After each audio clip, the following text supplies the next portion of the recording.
एखाद्या शेतजमिनीला जाणे येण्यासाठी पूर्वीचा रस्ता असतो, तरी सुद्धा बरेच जण जे आहेत ते जवळचा रस्ता, सोयीचा रस्ता व्हावा म्हणून नवीन रस्त्याची मागणी करतात.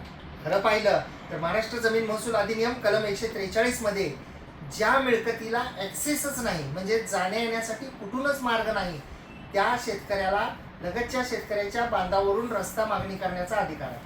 परंतु महाराष्ट्र जमीन महसूल अधिनियम कलम 143 मध्ये अशी स्पष्ट तरतूद असताना सुद्धा महाराष्ट्र शासनाला एक त्या अनुषंगाने GR म्हणजे अधिसूचना काढावी लागली. त्या अधिसूचना का काढावी लागली तर त्याचं कारण असं आहे की बरेच जण जे आहेत ते रस्ता अस्तित्वात असताना जवळचा रस्ता मागणी करतात, आणि एवढंच नाही तर रस्ता अस्तित्वात त्या ठिकाणी आहे हे पंचनाम्यामध्ये रेकॉर्डवर येऊन सुद्धा महसूल अधिकाऱ्यांच्या न्याय निर्णयामध्ये पुन्हा दुसरा वेगळा नवीन रस्ता जो आहे तो देण्याबाबतचे आदेश सुद्धा झालेले आहेत. ते अंडर चॅलेंज सुद्धा आहेत आदेश. या अनुषंगानं माननीय जे महसूल व वन विभाग आहे त्यांचे संबंधित जे अधिकारी आहेत त्यांच्या सहीने शासनाचे राजपत्र निघालेले आहेत. त्याबद्दल गावडे साहेब जे आहेत ते आपल्याला सविस्तर माहिती देतील. नमस्कार. तर महाराष्ट्र शासन महसूल व वन विभाग दिनांक 20 एप्रिल 2026 चा हा GR आहे की सरांनी आता जशी माहिती सांगितली की 143 नुसार बाबा पूर्वीचा रस्ता असताना देखील नवीन रस्ता मागणे, जवळचा रस्ता, सोयीचा रस्ता या संदर्भात महाराष्ट्र जमीन महसूल संहिता 1966 चे अंतर्गत कलम 143 नुसार पूर्वीचा रस्ता असेल तर दुसरा रस्ता देण्यापासून प्रतिबंध करण्याबाबत GRचं टायटल आहे. तर या परिपत्रक क्रमांक आहे की WPA 2026/68 E 1624/396 पानंद रस्ते. तर असं या GRचा क्रमांक आहे की महाराष्ट्र शासनाने काढलेले जे परिपत्रक आहे 143च्या कलमांतर्गत त्या कलमाचा हा GRचा हे आहे. तर त्याचा संदर्भ आहे की बाबा महसूल व वन विभाग शासन निर्णय क्रमांक जमीन 205/47 22/5/2025 आणि महाराष्ट्र जमीन महसूल अधिनियम 1966 चे कलम 143 म्हणजे जे नवीन रस्ता देण्याची तरतूद आहे महाराष्ट्र जमीन महसूल मध्ये अधिनियमामध्ये. तर महाराष्ट्र जमीन महसूल अधिनियमामधलं 143 कलमाचा यामध्ये संदर्भ देण्यात आला, जो की एखाद्या मिळकतीला रस्ता नसेल तर नवीन रस्त्याची मागणी करण्याच्या संदर्भातला आहे. दुसरा तो एक GR पण आहे महसूल व वन विभाग शासन निर्णय क्रमांक 205/47 ह्या दोन्हीचा संदर्भ देण्यात आला आहे. या GRची प्रस्तावना अशी आहे की बाबा सन 2025 चे दुसरे पावसाळी अधिवेशनामध्ये 10/7/2025 रोजी राज्यव्यापी सार्वत्रिक शेतजमीन मोजणी मोहीम राबविणे यासंबंधी माननीय श्री गर्जे व इतर विधान परिषद सदस्य महाराष्ट्र विधान परिषद नियम 101 अन्वये लक्षवेधी सूचना क्रमांक 87 उपस्थित केली होती. त्यामध्ये शिंदे विधान परिषद सदस्य यांनी पूर्वीचा एखादा रस्ता योग्य पद्धतीने असेल तरी दुसरा रस्ता तयार करण्याचा प्रकार होतो, दुसरा रस्ता तयार केला जातो करण्याची मागणी होती, अन्वय अयोग्य असेल तर ती तात्काळ फेटाळली पाहिजे असा मुद्दा उपस्थित झाला होता. म्हणजे सन्माननीय सदस्य जे होते त्या विधान परिषदेच्या सदस्यांनी हा मुद्दा उपस्थित केला की पूर्वीचा रस्ता जरी असला तरी दुसरा रस्ता करण्याचा प्रयत्न केला जातोय. एवढंच नाही तर दुसऱ्या रस्त्याची सुद्धा मागणी केली, म्हणजे मागणी होत आहे पहिला रस्ता असताना. त्यामुळे जर का एखाद्या ठिकाणी रस्ता अस्तित्वात असेल तर दुसऱ्या रस्त्याची केलेली मागणी ताबडतोब ही फेटाळली पाहिजे. म्हणजे असं या संदर्भात बाबा कडक आदेश देण्यात आलेले आहेत आणि त्यांनी निर्गमित करण्यात बाब शासनाच्या विचाराधीन होती. याबाबत पुढील प्रमाणे निर्णय घेण्यात येत आहेत.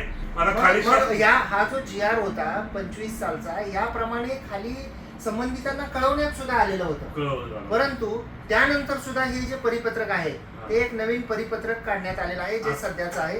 त्याच्यामध्ये काय म्हणलेलं आहे थोडं सावकाश गावडे साहेब आपण विस्तृतपणे खुलासेवार सांगितलं तर सोयीचं होईल. राज्यात शेतजमिनीपर्यंत पोहोचण्यासाठी शेतरस्त्यांची आवश्यकता लक्षात घेता महाराष्ट्र जमीन महसूल संहिता 1966 च्या कलम 143 अंतर्गत रस्ते उपलब्ध करून देण्याची तरतूद आहे. म्हणजे 143 अंतर्गत बाबा ती रस्त्याची तरतूद आहे, डिटेल आहे.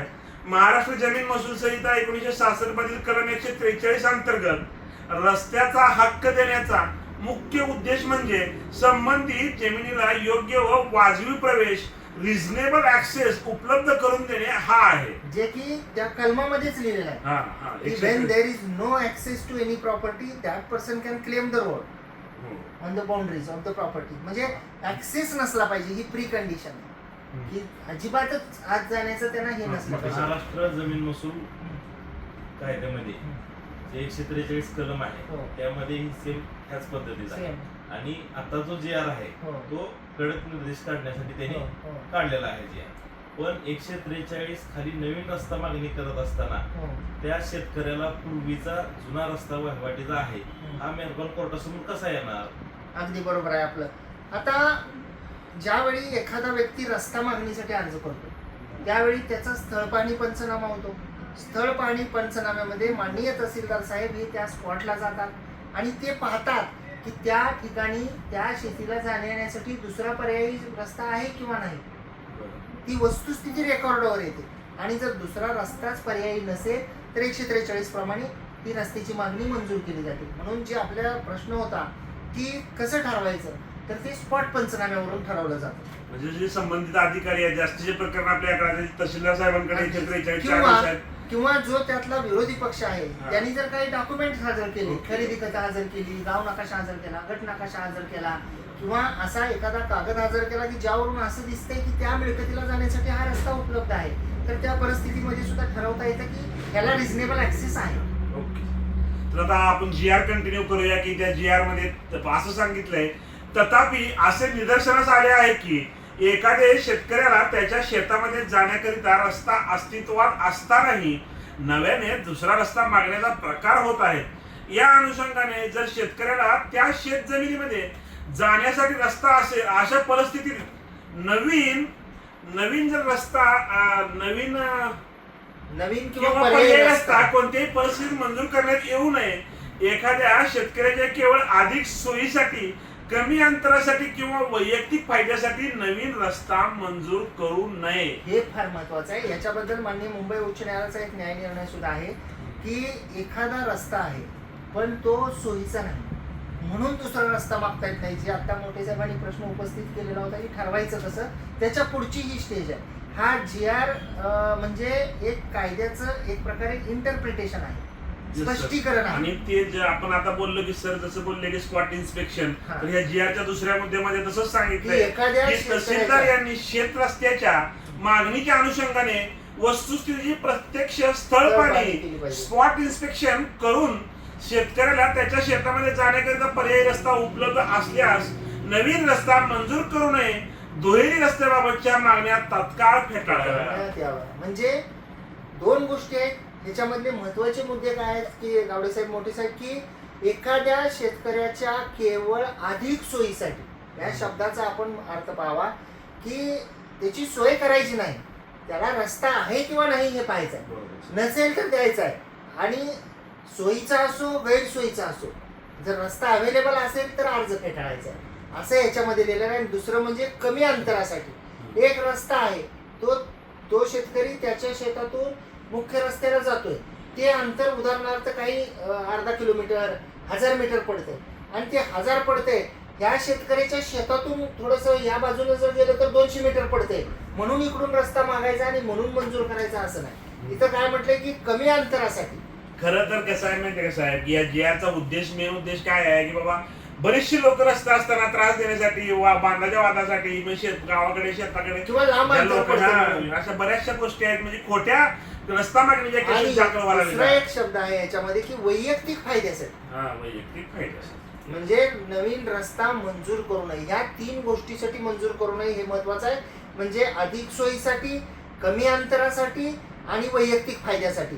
आणि आहे का नाही हे कसं ठरवावं जे आता गावडे साहेबांनी सांगितलं की स्थळ पाहणी करून ते ठरवावं. आता ह्या परिपत्रकात पुढे साहेब म्हणजे त्यांनी केलं काय झालं तर त्या संदर्भात सूचना दिलेल्या आहेत त्या की बाबा या परिपत्रकातील सूचनेचे पालन न केल्यास संबंधित अधिकाऱ्यावर शिस्तभंगाची कारवाई करण्यात येईल. म्हणजे शिस्तभंगाची कारवाई करण्याच्या अनुषंगाने सुद्धा याच्यामध्ये नमूद करण्यात आलेलं. आणि पुढे सांगते की मामलेदार न्यायालय अधिनियम 1906 च्या कलम 5 नुसार करण्यात येणाऱ्या कारवाईला सदर परिपत्रकाला तरतूद लागू या नसते. परिपत्रिकातील म्हणजे तरतुदी लागू 5चा काही संबंध नाही आहे. फक्त मामलेदार कोर्ट हो. ऍक्ट 5 कलम आपल्याला माहितच आहे की एखाद्या ठिकाणी रस्ता महाराष्ट्र अस्तित्वात शासनाच्या आहे. जमीन महसूल 143 संदर्भात हा जी आर आहे. आहे. मामलेदार कोर्ट ऍक्ट कलम 5च्या संदर्भात काही संबंध नाही आहे जी आरचा. तर त्यामुळं एखाद्या व्यक्ती जर का त्याला स्वतःला रस्ता असताना, त्याच्या जमिनीला रस्ता असताना जर दुसरा रस्ता जवळचा, सोयीचा, वैयक्तिक फायद्यासाठी जर मागत असेल तर त्याला या जी आरचा आधार देऊन आपण माननीय तहसीलदार साहेबांच्याकडे हा जी आर सुद्धा आपण दाखल करू शकता.